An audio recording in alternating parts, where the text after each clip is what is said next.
Good afternoon. Great to have all of you here. And for those of you not from Los Angeles, welcome to my city. I was born and raised here in Los Angeles. And I got my start with the labor movement as a boycott organizer in high school for the United Farm Workers of America. So this legendary labor leader before us,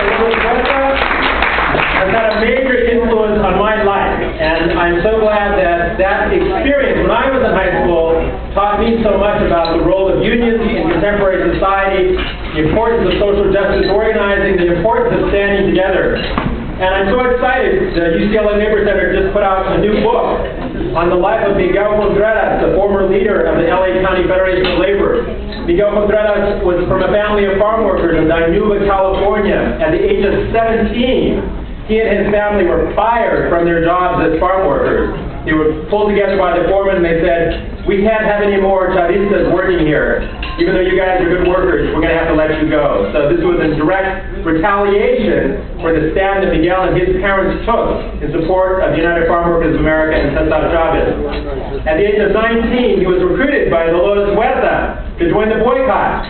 And he was sent out to Toronto, Canada, to set up a boycott operation there. At the time that Dolores recruited him, he didn't realize that Toronto was in another country. He spent his whole life in the Central Valley, and this was his first trip abroad. And yet, in the 2 years that he worked in Toronto out of a Jesuit household, he built a powerful boycott operation. And that's the type of training and leadership development that the farm workers provided to thousands of young activists across the country.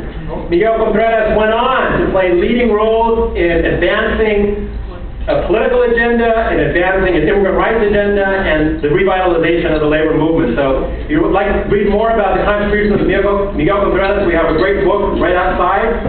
And the second book we just put out is on women's work, how Los Angeles home care workers revitalized the labor movement, the largest single union organizing victory in the last 50 years was won right here in Los Angeles from 74,000 home care workers.